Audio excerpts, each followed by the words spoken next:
Welcome student, I am Sarita Bhardwaj. Today we continue the 4th unit chemical bonding from 11th class and today our topic is the covalent bond. Student, in the last video we discussed about the ionic bond and the characteristics of the ionic compound. Now in this video we discuss about the covalent bond. Student, in your previous class means in our 10th class you discuss about the covalent bond. तो bond बनता कैसे है? This bond is formed by the mutual sharing of electron between the two or more atoms in order to acquire the stable noble gas electronic configuration. ये question तो आपको पहले भी बताया गया है स्टूडेंट के why atoms combines to form the molecules और compounds.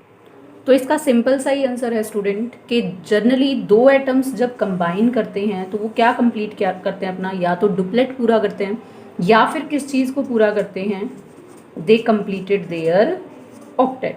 और इस तरह से जो बॉन्ड शेयरिंग ऑफ इलेक्ट्रॉन से बनता है that bond is known as the covalent bond. और इसमें एक सबसे मेन बात आपको ध्यान रखनी है student, there is the mutual sharing of electrons. Mutual sharing का मतलब स्टूडेंट क्या है कि एक एटम आपके पास ये है, दूसरा एटम ये है, दोनों ही इलेक्ट्रॉन का पार्टिसिपेशन करेंगे. So student, firstly this is the definition of the covalent bond.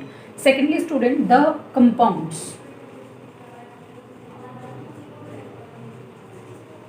formed due to the formation of covalent bond is called covalent compound. Means जैसे आयनिक बॉन्ड था तो वहाँ पर आयनिक कंपाउंड्स बन रहे थे, और जब कोवेलेंट बॉन्ड होगा तो हमारे पास कौन से कंपाउंड्स बनेंगे, कोवेलेंट कंपाउंड्स. अब स्टूडेंट इसको हम एक एग्जांपल से कंसीडर कर सकते हैं. For example formation of HCl. अब इसमें हमारे पास एक एटम हाइड्रोजन है और दूसरा कौन है, Cl. हाइड्रोजन की लास्ट शेल में एक इलेक्ट्रॉन, क्लोरीन की लास्ट शेल में स्टूडेंट हमारे पास कितने इलेक्ट्रॉन होते हैं, 7. कैसे पता चला, क्लोरीन का एटॉमिक नंबर 17, इलेक्ट्रॉनिक डिस्ट्रीब्यूशन 287. तो अब यहाँ पर क्या होगा, इस तरह से इन दो इलेक्ट्रॉन की म्यूचुअल शेयरिंग होगी between the hydrogen and Cl. Means अगर क्लोरीन इस हाइड्रोजन के इलेक्ट्रॉन को शेयर करेगा तो इसका ऑक्टेट पूरा होगा, हाइड्रोजन क्लोरीन के इस इलेक्ट्रॉन को शेयर करेगा तो इसका क्या पूरा होगा, डुप्लेट. और डुप्लेट ऑक्टेट पूरा होने से दोनों ही किस में आ जाएंगे, स्टेबल नोबल गैस कॉन्फिगरेशन में. इसलिए हमारे पास यहाँ से किस चीज़ की फॉर्मेशन हो जाएगी, HCl कंपाउंड की.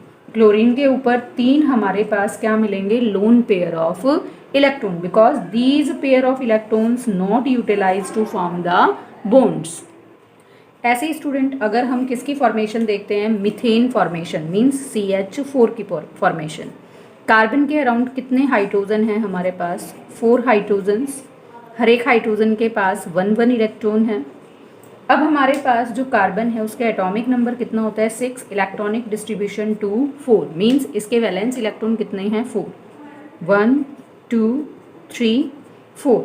कार्बन को अपना ऑक्टेट पूरा करना है तो ये इन चारों हाइड्रोजन के एक एक इलेक्ट्रॉन को शेयर करेगा एंड कंप्लीटेड द ऑक्टेट. और जो हमारे पास हाइड्रोजन है, हर एक हाइड्रोजन कार्बन के एक एक इलेक्ट्रॉन को शेयर करके क्या पूरा करेगा, अपना डुप्लेट. अगेन हमारे पास यहाँ पर किस चीज़ की फॉर्मेशन होगी स्टूडेंट, इस तरह से कार्बन और 4 सिंगल बॉन्ड हो जाएंगे 4 हाइड्रोजन के साथ, और इस तरह से हमारे पास क्या बनेगा, carbon hydrogen covalent bond that is formed by the sharing of electrons. Some more examples student, like the formation of NH3 means the formation of ammonia.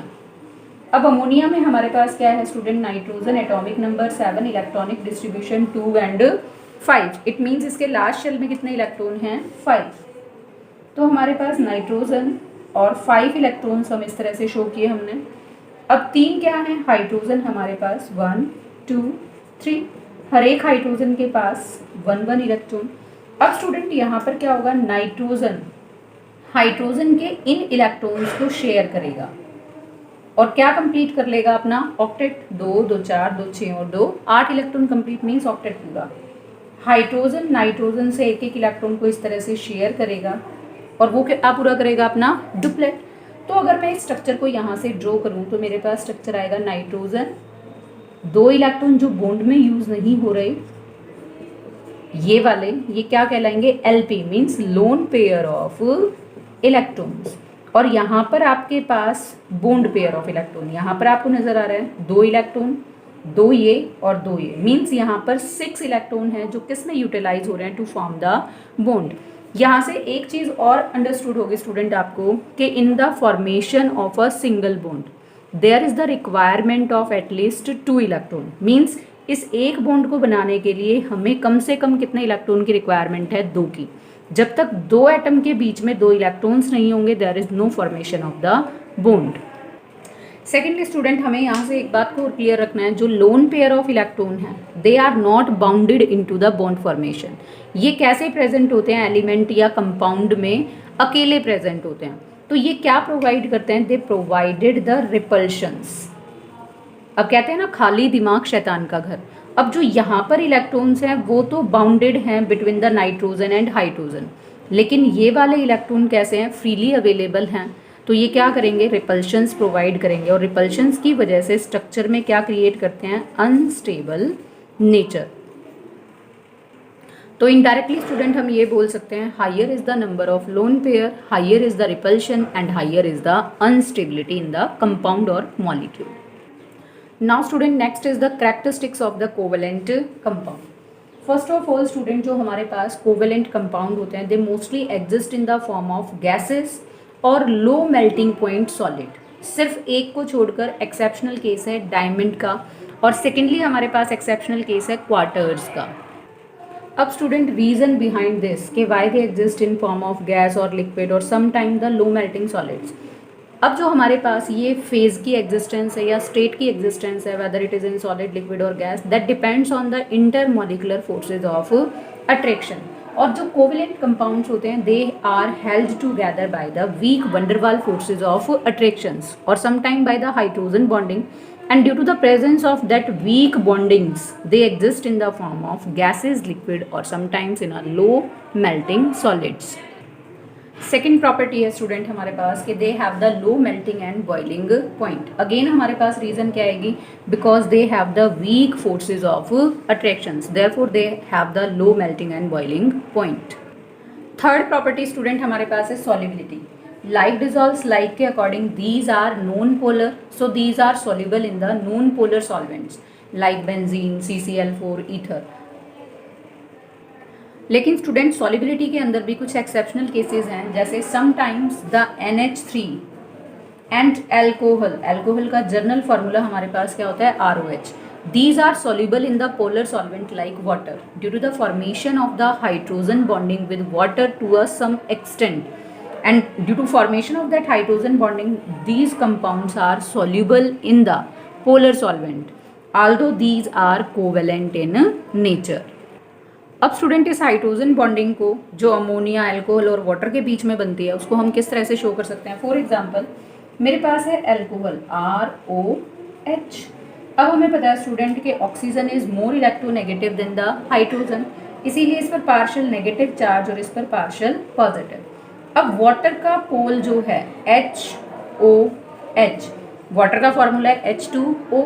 Again oxygen पर पार्शियल नेगेटिव और हाइड्रोजन पर partial positive.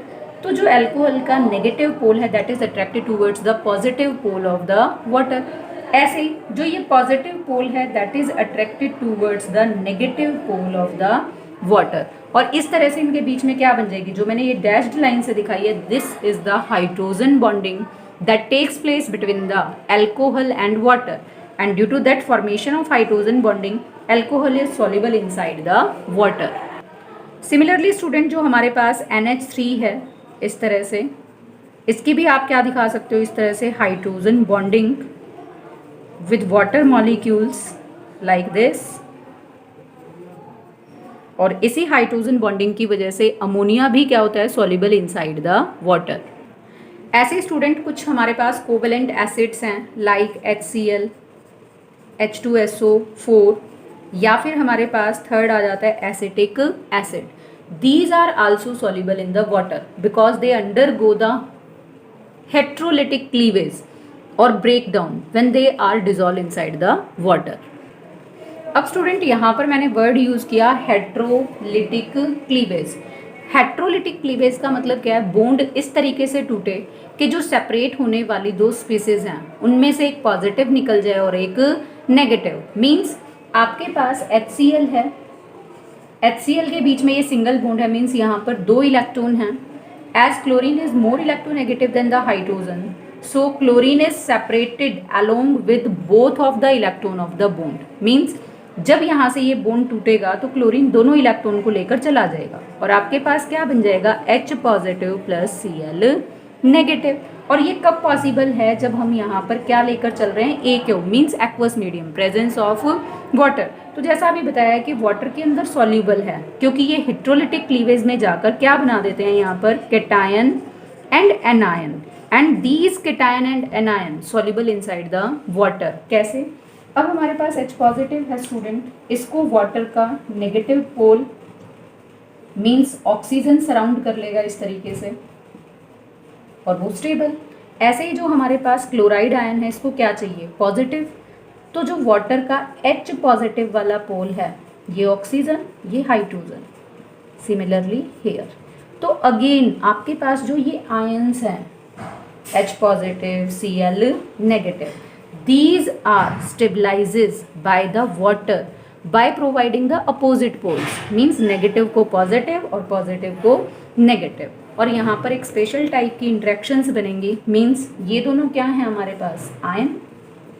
और water हमारे पास क्या होता है student? Dipole. ये लास्ट वीडियो में भी मैंने आपको समझाया था आयनिक कॉम्प्लेक्सेस और आयनिक कंपाउंड के केस में। तो हमारे पास क्या बन जाती है? Ion dipole interaction. तो HCl is soluble inside the water due to the formation of that ion dipole interaction। ऐसे ही हमारे पास सल्फ्यूरिक एसिड है स्टूडेंट, अगर इसमें भी एक्वस मीडियम मीन्स वाटर लेंगे तो again that ionises to give the 2H positive plus SO4 negative. इसकी ब्रैकेट में अब मैं क्या मेंशन कर देती हूँ इस तरह से? Aqueous means again these are hydrated और solvated into the water just like these H positive and Cl negative due to the again formation of ion dipole interaction, and similarly in case of the acetic acid। तो generally जो covalent acids हैं ये water के अंदर soluble है, तो उसकी reason क्या जाएगी? Heterolytic cleavage and formation of the ions. Next है हमारे पास स्टूडेंट के दे do not undergo the ionic reactions because they do not have the free ions in their solid state or in their gaseous or liquid state, therefore they doesn't undergo the ionic reactions। Next है हमारे पास student इसकी electric conductivity. तो they do not conduct electricity in their solid state, again reason because they have no free ions to conduct the electricity. लेकिन एक आपके पास exceptional case आता है स्टूडेंट किसका? ग्रेफाइट का। Graphite conduct the electricity even in their solid state because of the presence of the free electron in the structure of the graphite। ऐसे ही student बहुत सारे हमारे पास एसिड हैं जैसे HCl, H2SO4, अभी हमने किया acetic acid. They conduct the electricity in there aqueous medium. तो अभी जो लास्ट रिएक्शन शो की उसमें एक्वस मीडियम में ये आयनाइज्ड हो रहे थे and they gives the positive and negative ions and these ions are responsible for the electric conduction in the aqueous